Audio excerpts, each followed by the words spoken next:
Yep, so we're Flash for Oni. I'm Ananya Thirumalai. This is Jessica Louise Smith, and the rest of the members on our ticket would be Audrey Hawkins, Danish Tangel, Felicity Arrington, Sanvalu Surya, Cormac Heron, and Jenna Rees. That was interesting. We actually came up in a conversation between Felicity and I. The first time I met Felicity, when we were like, should we do an Honi Soit ticket? That would be crazy. I had all of these like freaky ideas, like bleed for Honi and stuff. I was like, yeah, let's make it really dark. And Felicity was like, what if we had something that was kind of bright and fun and maybe had to do with print media? I was like, yeah, I guess, but I love bleed for Honi. And then Flash for Honi came about. We like the sort of double entendre of Flash for Honi. The kind of the naughtiness of it is quite indicative to our approach to editing, where we want it to be authentic and we want it to show off all sides of the student life. Just like shocking and provocative. Because Honi's also been quite like it can make people uncomfortable if they pick up the paper, and we love media that can raise uncomfortable emotions. So like flashing and then news flash and flashback, if we look at previous things that have been done, carrying that forward, flash forward, just encompasses us as a whole. Yeah. Students talk, we translate. We want to edit Honi first and foremost because we love Honi Soit. We're all very grateful for the opportunities that it's given us from different places we've come from to be able to share our voices in a way that feels accessible to us. We'd also love to edit Honi Soit because we love the radical history of the paper and we're really interested in continuing that and making sure Honi is kept in hands that will amplify all voices and keep that history going further. Yeah, and we're really passionate about especially like expanding Honi's readership and like the consumer base, because we do feel that it can sometimes be a bit limited towards people in the arts faculty with contributors. We'd like to open it up to more faculties, maybe get people from USU clubs and societies involved, get people from sports involved, because it encompasses, campus is such a big, like our campus spreads over 2 suburbs and then there's satellite campuses as well. It's definitely not just limited to the arts faculty, so we'd like to get a whole bunch of demographics involved in this paper. And I think as a ticket, we kind of represent that because we're from a bunch of demographics as well. And yeah, we're really passionate about exploring this readership and also making student politics more accessible to the readers of the paper, but also like bringing them into the world of student politics. So it's both ways. We make them understand and they can contribute. Yeah, and I also, within our ticket, I think it's really interesting seeing the way people light up when they talk to other people about Honi Soit and the way that people feel when they learn they can contribute to a paper like this. We would just love to get more and more voices involved with Honi Soit, because every time we start describing it to someone, we sort of get into this jam and we're like, yes, and it's like, it's paper and it's really awesome. But also students sort of light up in the same way when they see that they can be represented in this way. So yeah.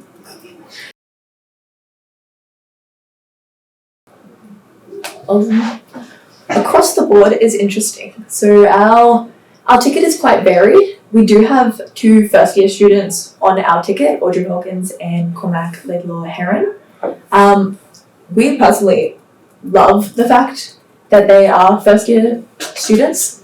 This can be considered as a liability, but we find that it aligns with our policy in the sense where it's opening up the perspective of Honi and bringing in voices that are so often rejected or disencouraged, not necessarily by you guys, the system of student life. And also, I love how enthusiastic they are to be part of Honi Soit and be in first year. That's like such a great feat that we encourage, absolutely. Yeah, in terms of writing, it's definitely varied. We do have members who've written more, members who've written less. We have members who've written for other publications as well. So our contribution to Honi, I wouldn't say was a kind of representation of our writing or editorial experience at all.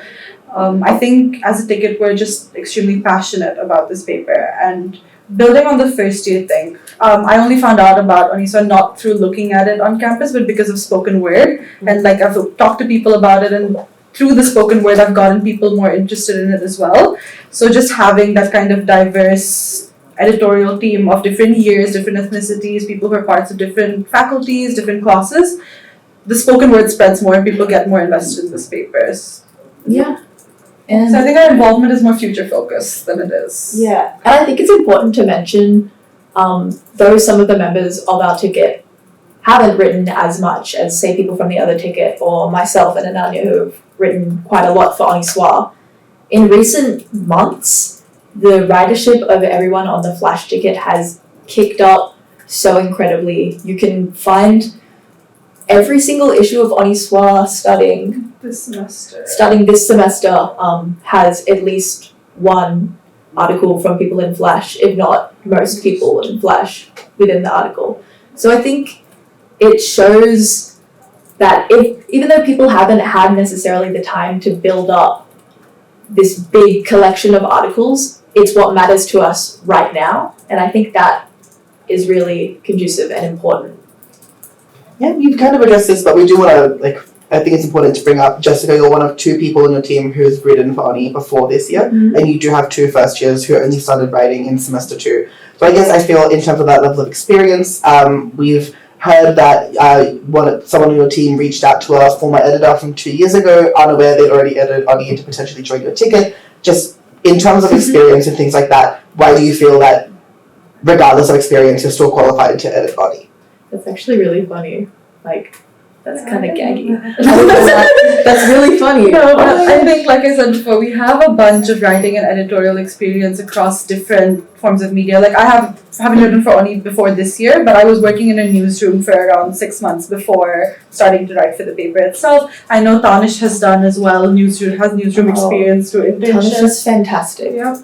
So, yeah, there's just that big range, but I feel like editorship is also more than just writing. It's kind of managerial in a way that you have to look at the reporters under you. You have to explore your consumer base. And I think in that sense, our perspectives all align. So I wouldn't base our merit off of just how many articles we've written or how early on we got into this space. Yeah, and I think if you look at the members of our ticket individually, you look at someone like Seth, he's got these incredible organizational skills and such a passion for all of the technical elements of Honi Soit. You look at someone like Felicity, and she's been so engaged in the Sydney culture and gigs and band scenes for so long.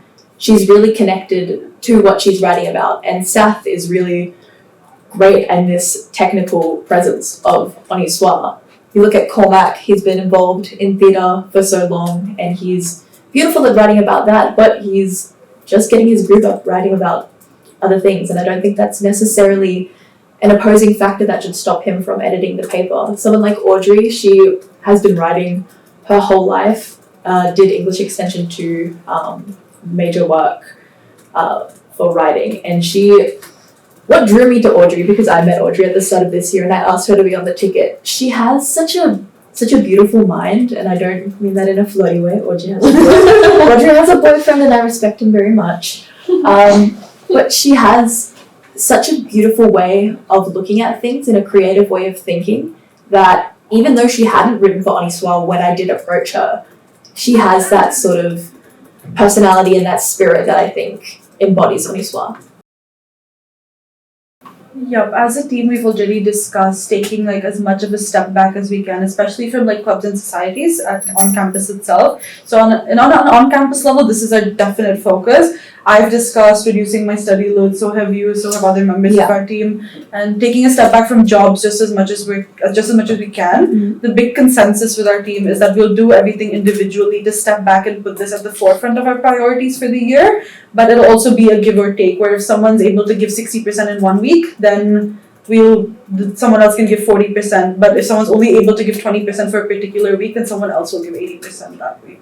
Yeah, and it's a conversation between individuals. I know some of the members of our ticket have situations around them where they still have to take full-time study loads, and situations like that shouldn't be, in our opinion, it shouldn't be something that prevents them from editing Honi Soit. It's about the way that the team is interacting with this and how we all work together to get around, I wouldn't say obstacles, but just like little challenges that pop up. I mean, we're uni students and we want to edit a university newspaper. There's going to be uni assignments and uni pressures and everything around, but that's part of the job and that's part of the culture of the paper. And you've also got 8 editors, or you've got 8 people in your team, which is less than Vern's 10. How are you going to cope with having less than 10 editors when you've got things like uni assignments and other commitments coming up? Yeah, well, I think the lucky part is also that our term hasn't started yet if we were to be elected. So in the next 2 months, we'll definitely still have those 2 spots open. We're looking for people to fill them.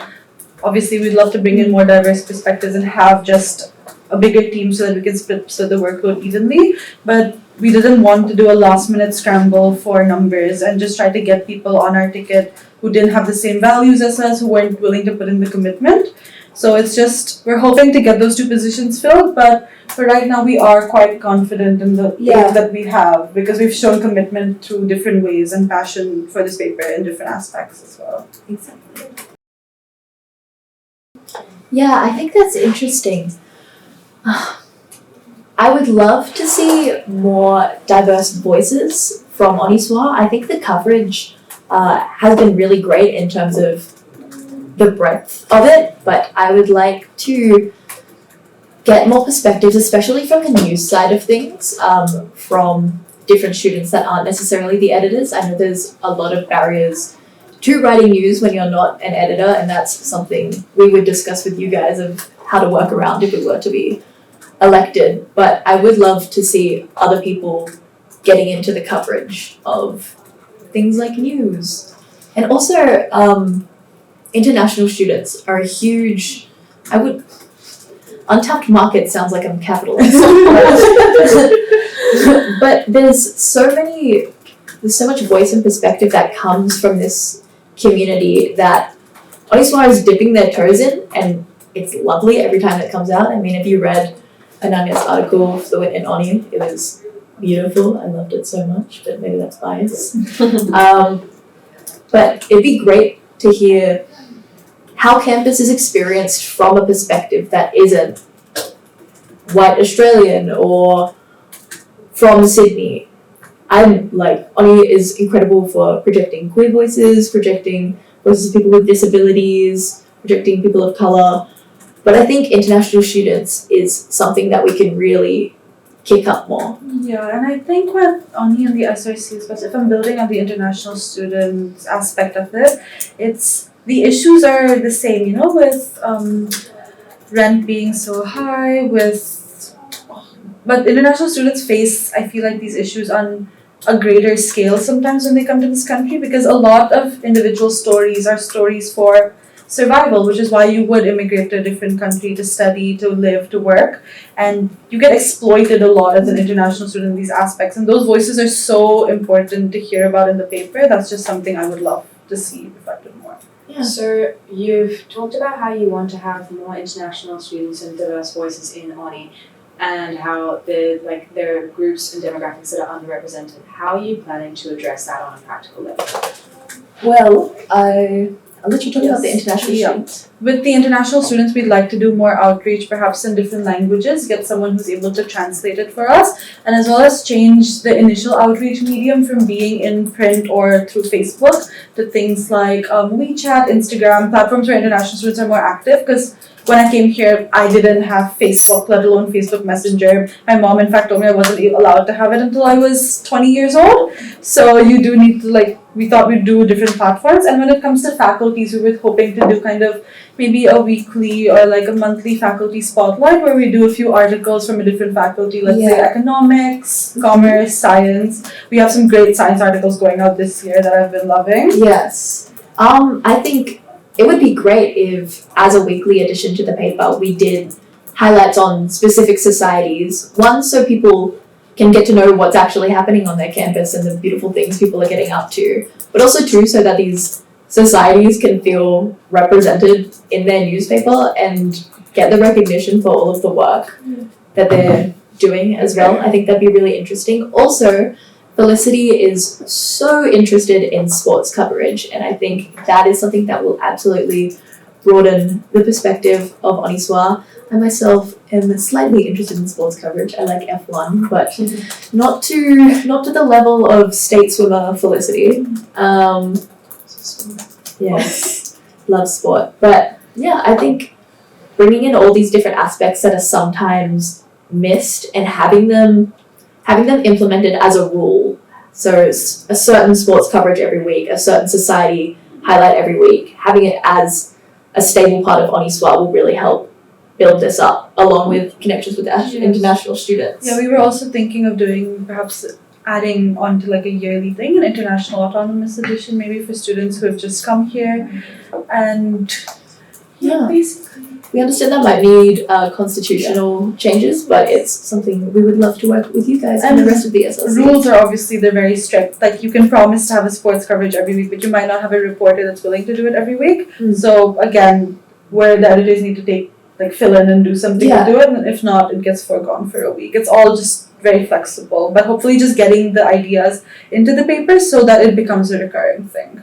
So would that be like, have you spoken about logistically, would that be like a column situation? Essentially, Or like Yeah. a full article or just like a column situation A column. with sports. Yeah. And perhaps we would also have sort of a sub-reporters group of people specifically interested in sport, because people who like to write about sports media sometimes might be intimidated by the gorgeous perspective and culture pieces that happen in Honi Soit. They're like, oh, well, I'm not this kind of writer, but I am really passionate about this. If we opened up a specific writers group, perhaps spearheaded by Felicity, our beautiful athlete, that focused on sports coverage, we could really build a good and stable column based on it. You read that one, didn't you? You did. I'll try explain it, I guess, It's okay. the best I can. I think when we talk about proud history for Honi, we talk about its space in the student politics sphere and its almost radical history with the fact that it's there at every protest. It covers every big aspect of campus of SRC life.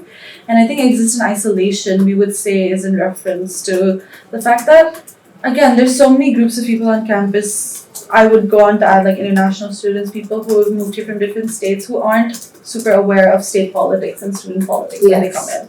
So it brings us back to us wanting to give accessibility in these areas to the reporters and give them more opportunities to get involved in student politics. Because every student should know about the issues that are affecting them.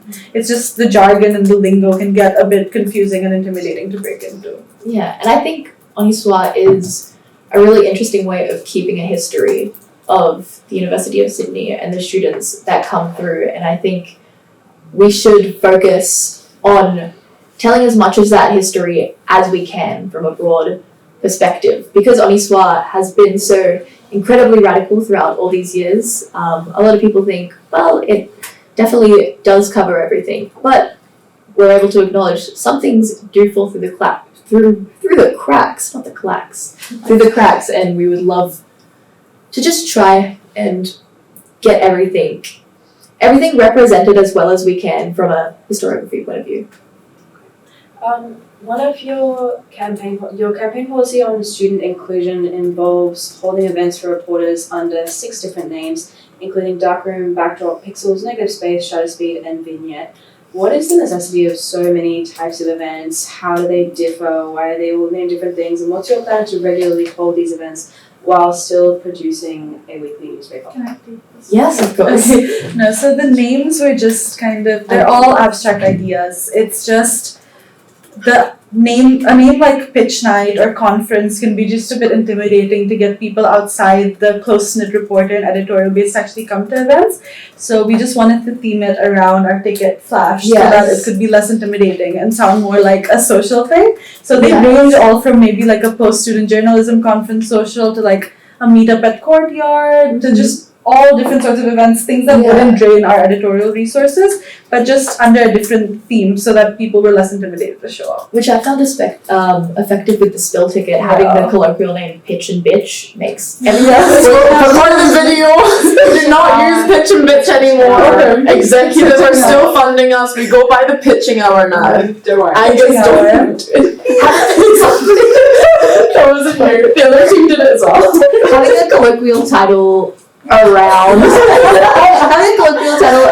the idea of pitching sort of makes it feel more accessible. I know that's something that I've felt. And I think the main answer to that question is these are all just name ideas. We don't plan on holding an obscene amount of events. Do you know what kind of events you're going to hold it?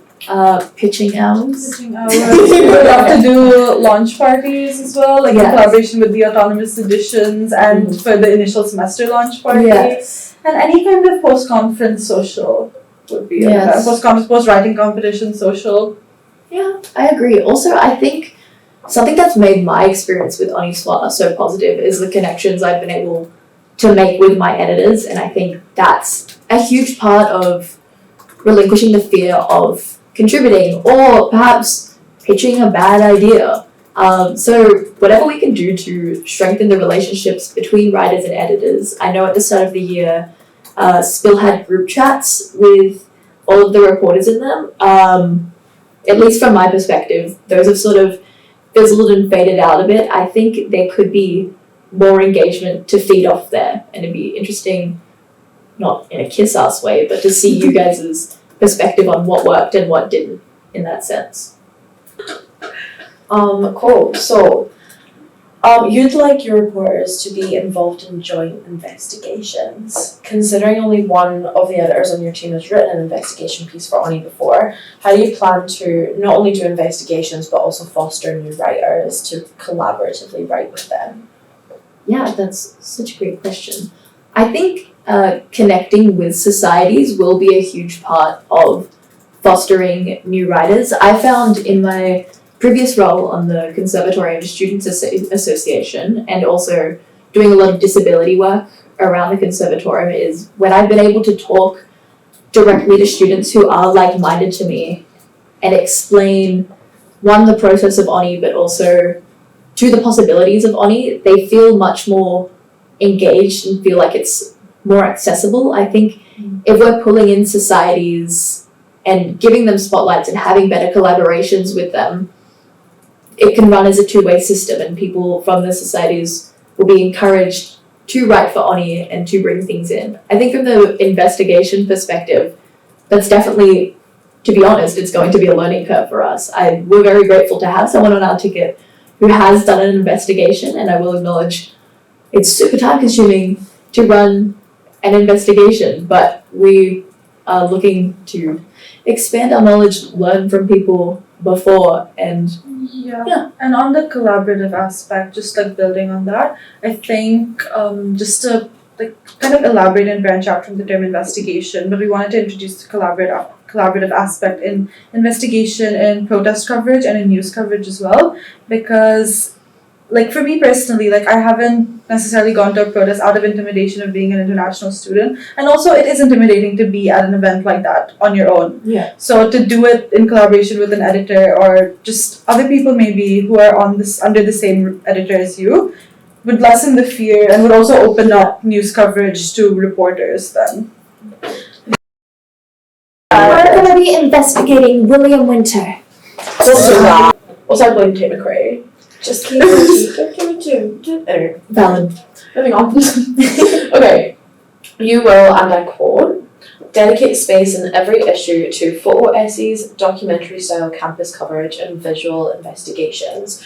Who on your team has experience with any of these, whether that be with pitching, investigating, creating, or laying up this style of content?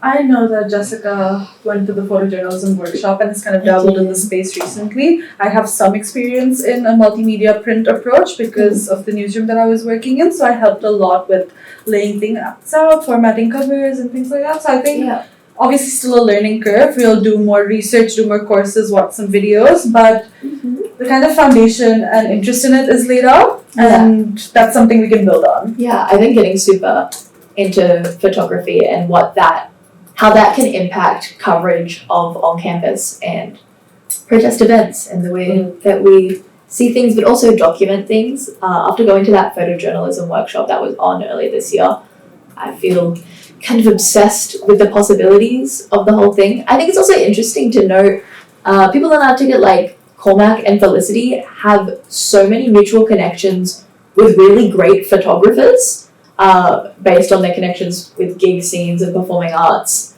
that I think it'd be so great to pull those people into Honi Soit and see what they can contribute as well. So as much as I would love to be contributing photojournalism, and the rest of our editorship would love to be doing their own thing, there's also this connection to, well, we can bring in a whole other level of contributors to this because there's so many incredible photographers. I mean, my most recent photojournalism issue wasn't really pertinent, I would say. It's about funky socks. I think it'd be interesting to look at the places people smoke on campus, outside of the smoking areas, because I know there's been a little bit of a kick up for students at SCA getting blamed for like the smell of cigarettes and stuff coming into their facilities, because a lot of people smoke underneath the bridge between there, and it'd be interesting to look into that. But I think like photos elevate a piece really well, and I think especially when it's based around place and also a distinctive action, having photography integrated in that would be really cool. But I'm still talking to people on the SCAS exec about what's going on there and how I can look into it further. Yeah, no, my idea probably would be like building on the article I wrote, the one in the Flags edition about femme lesbian flagging. I would love to do a photojournalism spread, just taking pictures of hands of like people who identify as femme lesbians, kind of inspired by Morgan Gwenwald's photo, Even Femmes Go Down. So yeah, but I think if you talk to all of us individually, we have a few ideas that we could brainstorm in this space. Yeah. I think the general vibe I think we're kind of getting is that you have a lot of interest in cultural and like societal investigation and things, but not a lot of focus on like political governance. I'm curious if your team has had discussions around that sort of content as well, and how that aligns with Honi's impetus as a radical paper. Yeah, look, we definitely have had discussions around politics and policy. We have people in our ticket who are super interested in economics and are studying economics, like Felicity, but also I think it's about honing the aspects of our personal interest in politics and seeing how we can put those together to create a larger viewpoint. Like, I will be honest, I'm super interested in politics. I'm on the SLC this year. Like, there is an extent where I am involved, but I don't know everything, and I think it would be a disservice to stop myself from running for editorship just because I don't know everything. I think it's a great learning opportunity, but we've got people coming from all different perspectives that I think talk about policy will become really, really interesting. Also, our ticket sort of stands with the left-leaning tradition of Honi Soit, left libertarianism. Not authoritarianism. Yes, don't cancel us. Left libertarianism. Jessica said it, I think. It was me, guys. I'm coming out.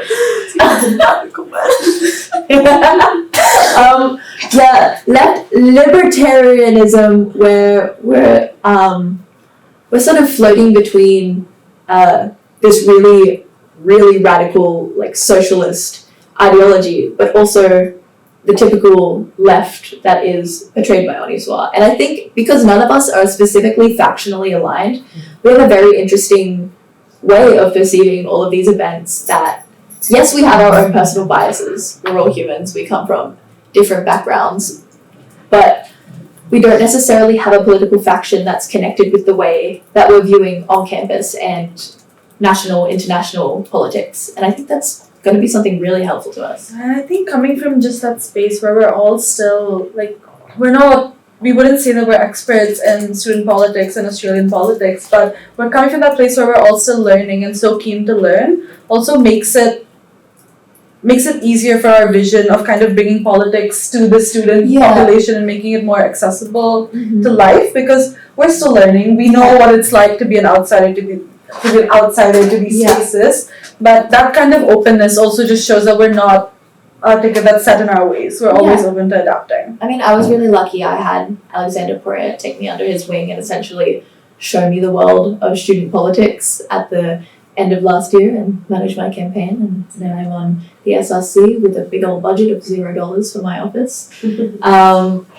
But not everyone has someone holding their hand into student politics. And I think if Oni could hold one hand, that would be incredible. If it could provide perspective for a large group of people, that would be even better.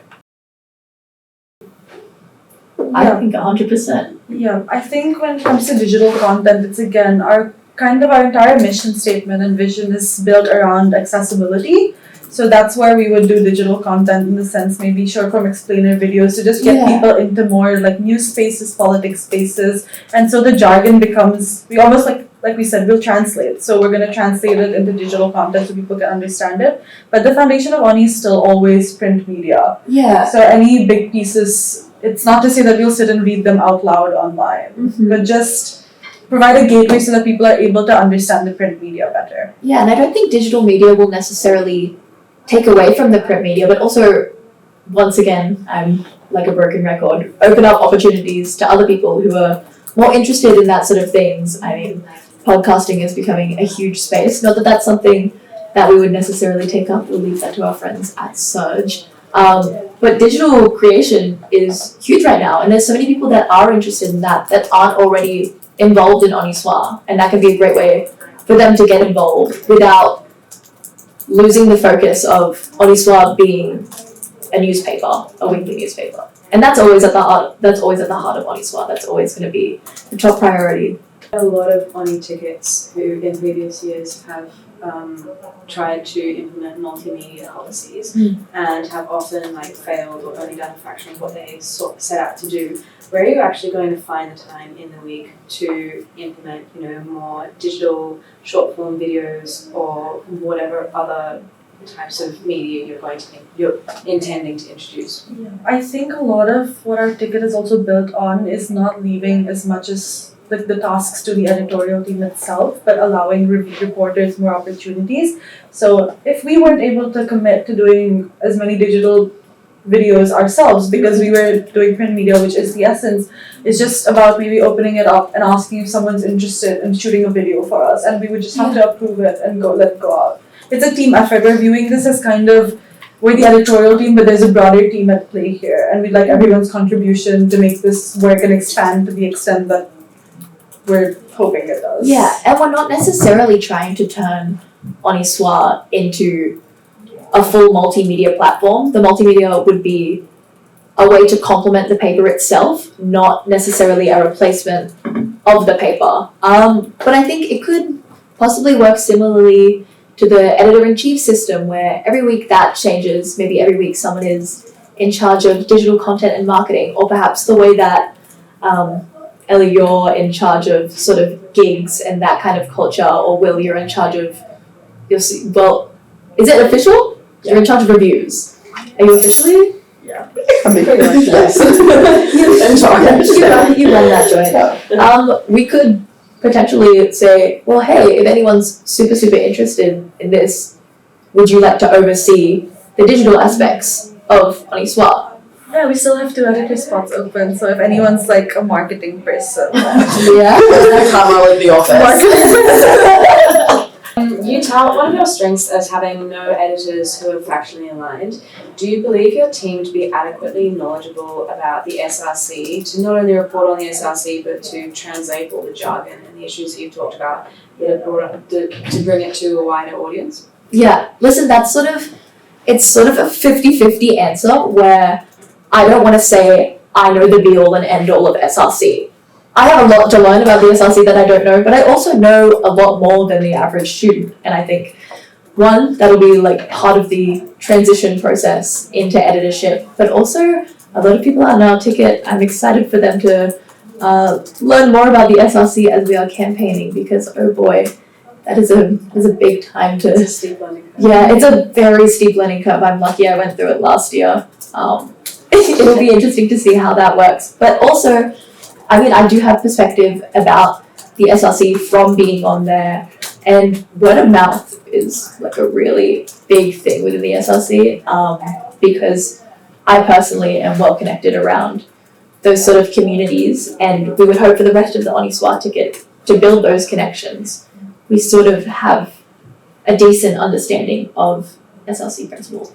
And for the people in your ticket who perhaps don't know as much about the SRC as you, what have you been doing to increase their knowledge and collectively develop your understanding of the SRC? I'll say, since I am one of those people who I would say I don't know as much about the SRC, maybe even as like the person next to me, it's just this campaigning period has also just been an eye-opener, just trying to, we throw questions out there, we get answers to it. And I think, again, like the biggest part is that we're so committed to this. So if elected and throughout this campaigning process, if not even if we're not elected, I feel like we've all gotten interested in the SRC now because of this campaigning process. Yeah. So we're gonna learn regardless, and if elected, that regardless is times 10. We'll just put all our efforts into learning and getting accustomed to what needs to be done as an editor. Yeah. On our group chat, there's been a lot of old Oni articles being thrown back and forth and around.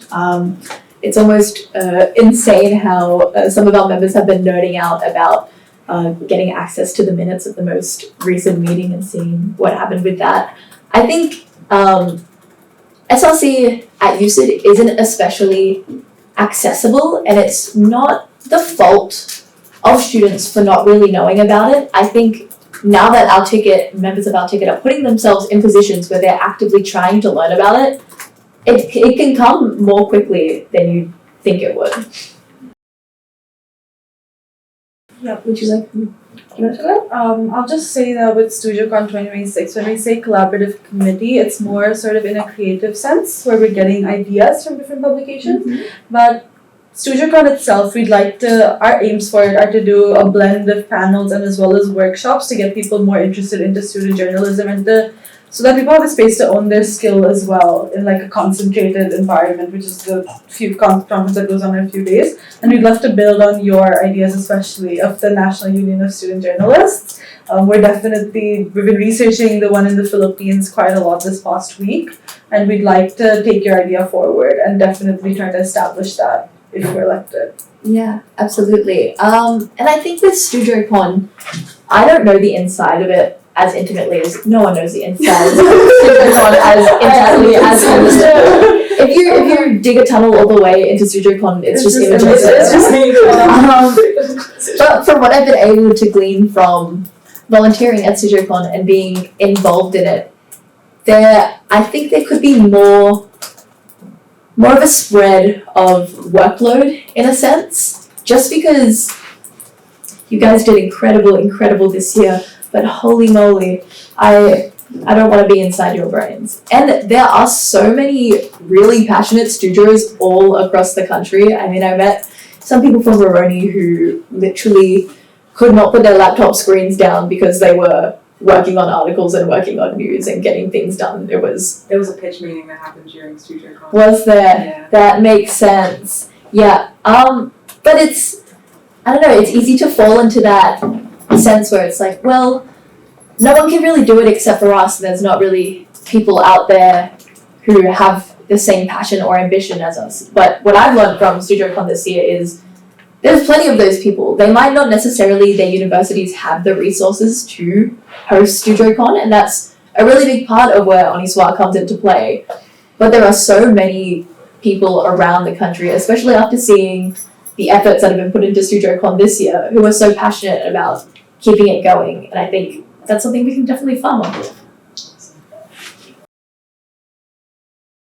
Yeah. Would you like to answer that? I'll just say that with StudioCon 2026, when we say collaborative committee, it's more sort of in a creative sense where we're getting ideas from different publications. Mm-hmm. But StudioCon itself, our aims for it are to do a blend of panels and as well as workshops to get people more interested into student journalism and so that people have a space to own their skill as well in like a concentrated environment, which is the few conference that goes on in a few days. And we'd love to build on your ideas, especially of the National Union of Student Journalists. We've been researching the one in the Philippines quite a lot this past week, and we'd like to take your idea forward and definitely try to establish that if we're elected. Yeah, absolutely. And I think with StujoCon, I don't know the inside of it as intimately as no one knows the inside of StujoCon as intimately as if you dig a tunnel all the way into StujoCon, it's just images.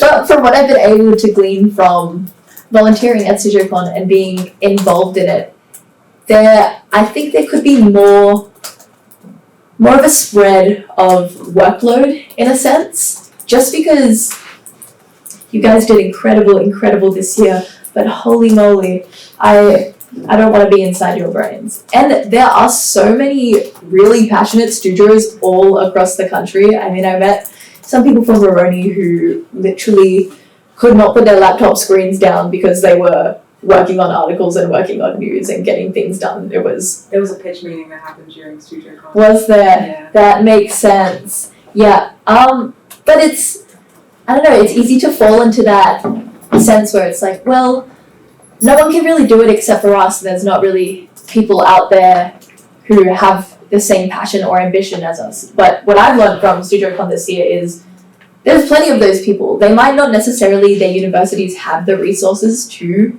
host StujoCon, and that's a really big part of where Honi Soit comes into play.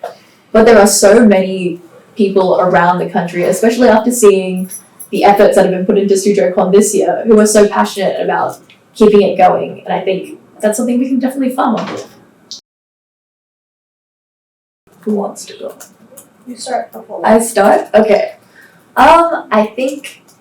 I mean, pointing out the elephant in the room, Palestine is a huge issue that Honi Soit has been really dedicated to coverage of in the past 2 years, and that's not something we would intend on neglecting at all. It's a really huge part of what makes Honi Soit such a powerful part of campus. So pertinent issues on an international scale are really important to us, but I've loved when people have also taken those issues and looked at them from a campus perspective and looked at them how they're influencing UCID students. I'm not trying to gas myself up, but I wrote an article recently called The People at the Protest, where I spoke to some UCID students and I spoke to some protesters in Sydney and sort of understood their perspectives of why they were there, but also sort of analysed the scenes of Sydney protests, because there's something extremely unique about every single protest we see. And I think by humanising protests, it actually encourages further protests. I'd also love to do an investigation into the way that geography impacts someone's want or compulsion to protest. It's been really interesting. I was talking to a lot of people at a recent Palestine protest where we had this discussion that if you're not faced with classism often, you don't necessarily feel the need to fight back against it. And I've found that so strongly. One, because I've grown up in a suburban family neighborhood. It's not far from the city, but it's just far enough where we feel sort of disconnected from what's going on in the major cities. But also, it's very, very classic Australian. Classism isn't hugely advertised within my neighborhood. We're a diverse family neighborhood, and we tick all of the beautiful boxes that everyone would love us to tick. Whereas when you actually venture into different parts of society, you understand why these people are protesting more, because it's something they're so hyper aware of. And it'd be interesting to navigate how these barriers can be broken down for people who aren't necessarily faced with issues like classism every day. Yeah. We'd like to continue Honi's stance on, of course, Palestine, trans rights, queer rights, women's rights, First Nations justice. And I think we'd like to concentrate some international politics to a campus level. Like an example I can give you for this would be India has a huge casteism issue. It's absolutely terrible. But I've got to see that firsthand on this campus as well. So things like that, just opening up the space for broader discussions, but on a concentrated level, is what we would focus on in a political writing sphere. It's interesting to talk about what is uncomfortable on this campus, because there's so many great things that happen on this campus, but there's a lot of uncomfy and unspoken things where sometimes perspectives can be missed out on when covering issues as a whole, or covering issues in terms of a news piece. I think I would really love to just keep digging into individual experiences on campus, which often turn out to be collective experiences that people don't understand are problems coming from systems way above us.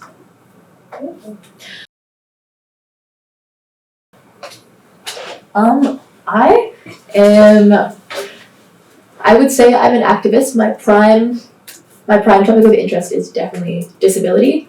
I work in inclusion disability services at UCID, so I'm very familiar with their system and also a lot of the students. I also double dip and I use inclusion disability services at UCID, as do a few people on our ticket. Disability has always been a huge issue to me, and it was one of the things that got me into Honi Soit, was writing for the Disabilities Collective edition last year, and then this year.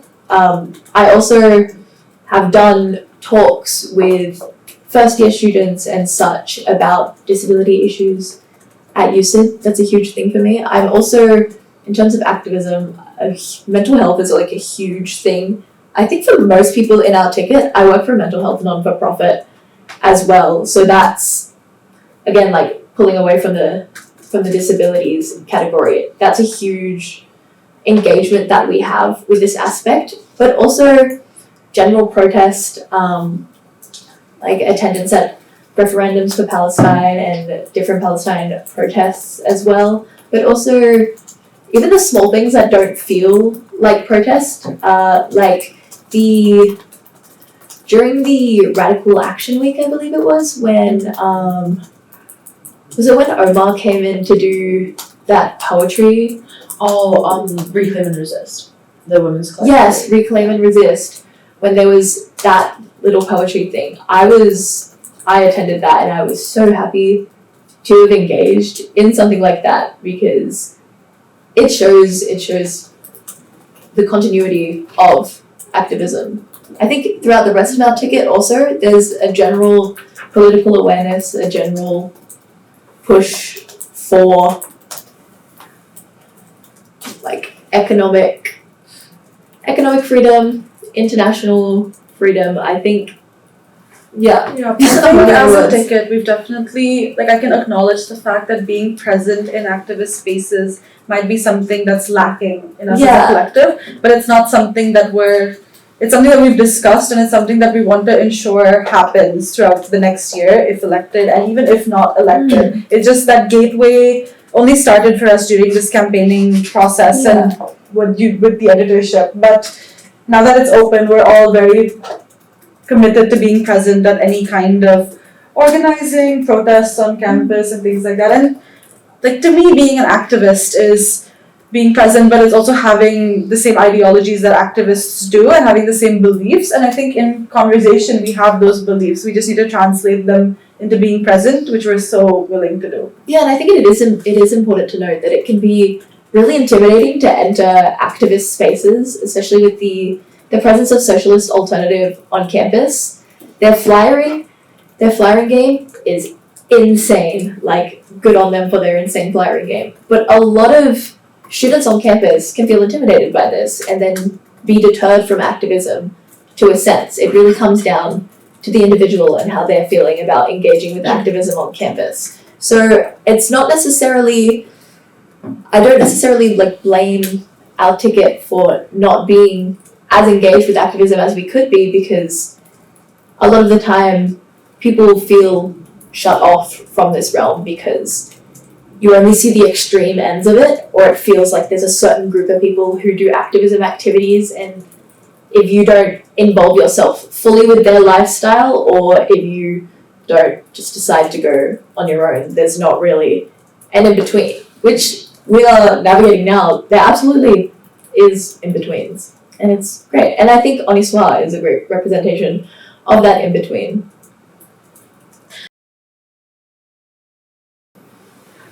I reckon if we were to be editors before NatCon, slideshow night. We go over every single faction. We paint a beautiful picture, like a big whiteboard. I have a big whiteboard at my house. The relationships between everyone, sort of like what's it in Heartbreak High? You know, the web that they have going. Yes. The incest. The incest. Yes, map. the incest map. Oh my gosh. The incest map, the L word chart, all of these things. Exactly. I feel like for us, studying up before it would be great, but also perhaps publishing something like that so people can understand. I mean, to a sense of degree, because we don't want to spread false information or alleged information. But I think it'll be a challenge that we face when we get there. I mean, none of us have been to a NatCon. Like, It's not normal for Oni editors to go before they're elected. yeah, Oni editors wouldn't have gone to NatCon. I think it'll just be interesting for us to study up on it and also talk to people who have been to NatCon before. And also just open up communication between our team itself if we had to go there, because it can be so intimidating. It can be too much. Yeah. Definitely. So just having that open communication and kind of relying on each other to be our support group if we were to cover it Yeah. would be great. And like we have sought for organizational skills. I'm sure some of us do as well. Like we're all committed to making this work, and the logistics will figure themselves out. Yeah. And we won't pretend it's not going to be a learning curve. Absolutely. It's one of the first big events we would have to cover if we were editors of Honi Soit, and that means not everything will go perfectly, but I think treating it as a sort of investigation and a sort of, as an investigation of looking into this world would be really helpful for us to go through. And we have, I love our little ticket. We have so many strengths within the ticket that I think will cater to things like this. Sophie Bagster. Oh my goodness. Every time Sophie Bagster writes, I drool. Very sadly, she could not join our editing ticket because she is a student at another university. I really love Adora Khalid's work as Oh, well. yes. Particularly the article she wrote in April, was it? It was just really interesting. I wouldn't be able to tell you the exact name, but it was the article on First Nations justice, and it's just really interesting to see an international student dabble in a space like that, because it seems so closed off, but it's also so important to have as many people as you can speak out on topics like that. So I found that article really, really I would agree. Adora's work never misses. I also, I've been enjoying looking at Kate Chapman when she contributes. I think she has a really interesting creative perspective. We asked her to join our ticket. She is going on exchange at the start of next year. As well, similar to this, same situation, Jessie Carpenter. I love Jessie Carpenter's writing. I was very lucky. I met them on my first day at uni ever. What a great steal. I love everything they write. It's really great. I adore it. And more generally, have you had conversations? Around writing styles? We haven't had the conversation. Okay, 3, 2, 1. Yes. Oh! I love the Oxford comma. I get viscerally pissed off when it is. Oh, I'm so glad we agree. Yeah, if we agree, that means everyone else agrees. Yeah. Or they'll be forced into agreement. Have you had those conversations yet or not yet? Around like styles of writing and publishing and things like that? No, we haven't. I think the general consensus is less M dash on Sat's end. less of the M dash. He does not want it as much. Yeah. Felicity too. No, Sat wants less of an M dash. Me and Felicity are chronic users of the M dash. So we make a few M dashes. Yes. We can work on it. Yeah, so we will make adjustments there, but definitely. We haven't edited Honi Soit before. Well, that is our biggest weakness, we would say. So biggest thing is we're working to overcome this. 5 of our members are gonna be editing the Women's Collective edition soon. So everything's a learning curve, but it is our weakness in the sense that while we have editorial experience across different breadths, Honi Soit is such a different and unique paper. It's gonna be our biggest learning curve, just understanding how to navigate what is okay and what isn't okay. Yeah, out and there. I guess it's important for us to keep reminding ourselves this is what people go through every single year. Before you edit Honi Soit, you have not edited Honi Soit. You won't know what it's like until you get there. False creations is Imogen, you okay? I miscalculated. I miscalculated. And I had a marvelous creations. Because I needed some sugar to keep me going, and there's popping candy in it, and the microphone's I could just hear Imogen crackling in my ear. I thought that was just in my head. No, it's I can't hear anything. I took my I had a glasses. cup of tea this morning. I needed something. Anyway. I think it'll also be interesting navigating. I mean, personally, and I know I speak for a lot of people on the ticket. I mean, I'm neurodivergent. I have a lot of issues that surround that, and a lot of identity causes that surround that. But it's something I have to navigate every day, anyways. And it's if I let something like that stop me from applying to edit Honi Soit, who am I to be telling people that they should take their chances and take their opportunities? And I think that's something that resonates really strongly throughout the whole of the ticket. We're here because we're not just trying to inherit a paper for our resumes or anything like that. We want, like I would say, some of our long-term career goals don't even align with student journalism. We're just passionate about Honi Soit, and we want to make this a community larger than it is by doing things like the National Union of Student Journalists, by opening up communication across campus for this newspaper.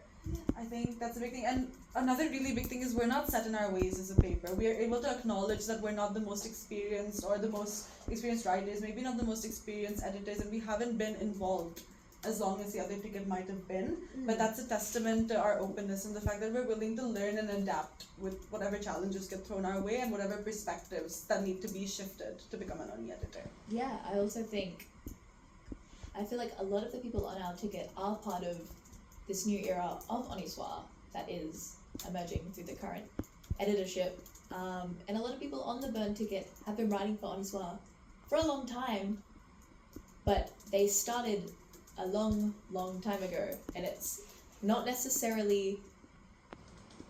everyone is necessarily fresh to the university scene or Honi Soit, and I think Flash provides a really, really interesting perspective and a good voice of the new era of Honi Soit. Also, we're not politically affiliated necessarily, so that can be good for many of my faction people out there who are looking for a little bit of lenience and such. And an unbiased. And an unbiased voice.